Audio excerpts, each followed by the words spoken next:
Karanja Kabage, who's an advocate. Sir, thank you for joining us. And we go straight to the dailies and start off with the Standard, where we have a headline, why EACC is after Balala. Now, Balala excused from the session with anti-graft detectives probing a deal of 100 million shillings payout, but official papers trail shows that he will be questioned. And the questions that he needs to answer is, one, why he was in constant communication with the organizers of that particular meeting, yet he was not the official gatekeeper for the monies. Secondly, there was money that was withdrawn, an amount in millions, which was withdrawn in cash, and they would like to know what was happening. Karanja Kabage, maybe from a legal perspective, your views on this and the fact that we still have to be having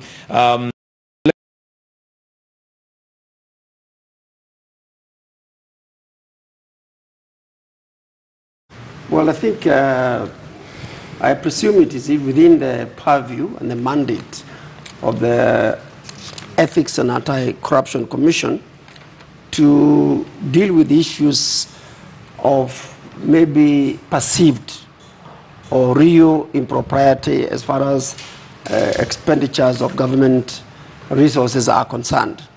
And I think it's too early right now to make any informed decision or conclusion, given that the fact the matter is at a very early stage.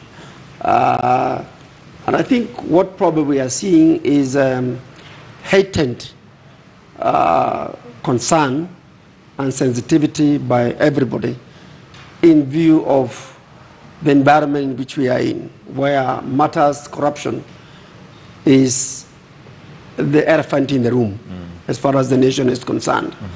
And there is nothing wrong in holding cabinet secretaries or permanent secretaries or principal secretaries for that matter to account. Because you see, once you hold a public office, one of the most important recognition is that you are accountable to the public. There's nothing private.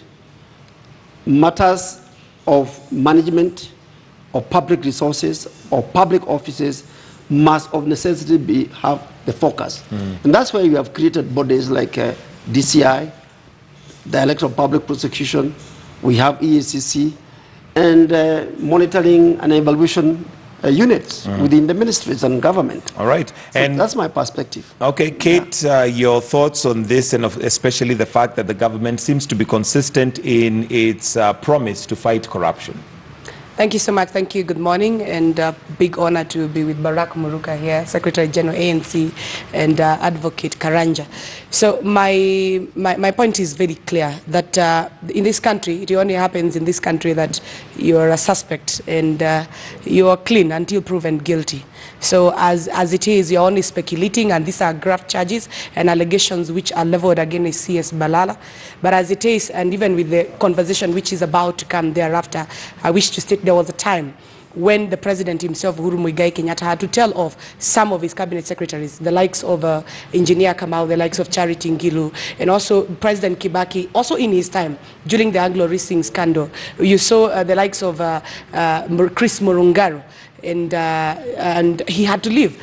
And the current governor of Meru County. So looking at it, I want to say that we are very much interested, and as a parliamentarian, and also as we are charged to be playing oversight role on the cabinet secretaries, we'll be keen to see how soon this matter is going to be expedited so that we get to the bottom line of this matter. But I must say it's very long, because cabinet secretaries are policy makers, and the PS who is in charge of this docket ought to have done their work, and that would include them checking and thoroughly making sure that public resources do not go to waste. Absolutely. All right, Barak Muluka, your thoughts on that, and maybe as you also come in, just to compare and contrast, we have Kenyans feeling that sometimes there's a lot of drama surrounding the arrest, but when it comes to convictions, there is a bit of a lull there. The Daily Nation's headline, maybe just to combine the two, Britain leaves jail, but Chicken Gate suspects still free.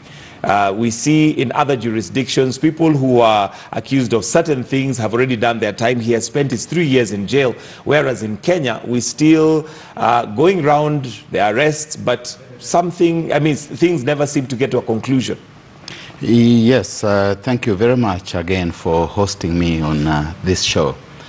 Now, we have got to distinguish between what you may call optics, gimmicks, and rhetoric on the one hand, and concrete action on the other hand.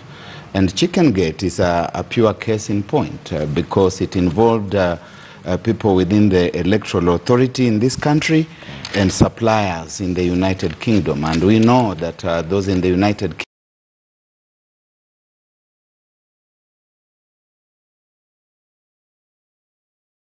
it, and it's one of the things that we would seem to want to wish away.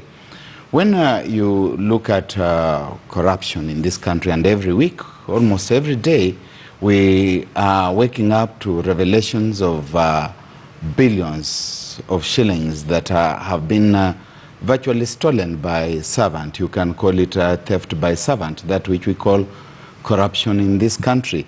And it does appear that being a thief is one of the benefits that you get out of being a senior state officer.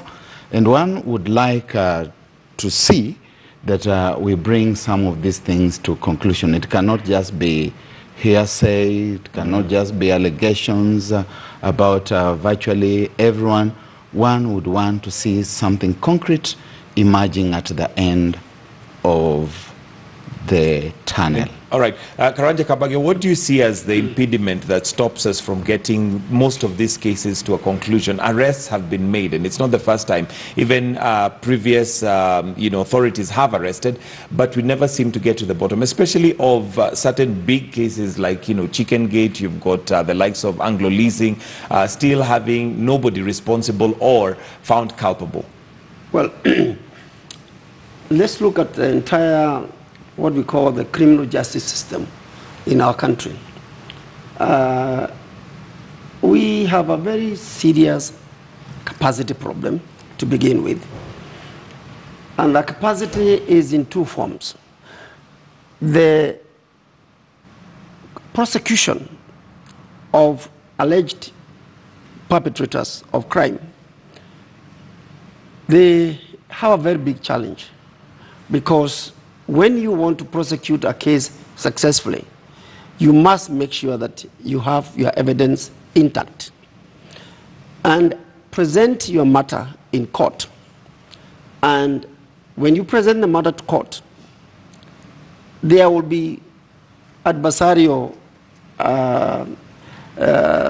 action taking place, where you have the defense arguing against and the prosecution arguing for conviction. Now, when you analyze how that happens in this country, there is such a slow movement of matters in court. Adjournment is one of those things where either the defense or the prosecution seeks from the judge to adjourn a matter, and therefore things don't move. So we have a huge burden of delays as far as matters in our courts are concerned. And this is a very big cause for worry, because, as I said, there is a capacity deficit or deficiency in the prosecution. There is also a capacity deficit in the judiciary. And when those things are happening, we have a big problem. For example, let me tell you, proceedings in our court, you still have judges and magistrates handwriting evidence or proceedings in the court. That should be a thing of the past. There should be no issue of a judge sitting down and writing. The judge's role is to listen to the evidence that is being brought before the court, and the proceedings should be, there should be a recording of it, so that by the end of the day, the judge doesn't have to worry about writing. But now, when you are a judge in this country, or a magistrate in this country, we still have a problem because we have not provided for means of having recording or the proceedings in the court. That's a very big capacity deficit as far as I'm concerned. The second one is there seems to be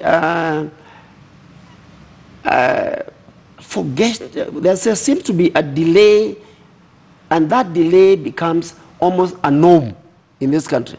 And that's why we talk about justice delayed is justice denied. Now, in our country, you find that we put a lot of people in the court process for processing, but the matter sticks there. Now, we also have got the bail in our country. The Constitution provides for one to be given bail and to wait for the matter to take their time. Look at the case of Goldenberg. There are some people who are today fathers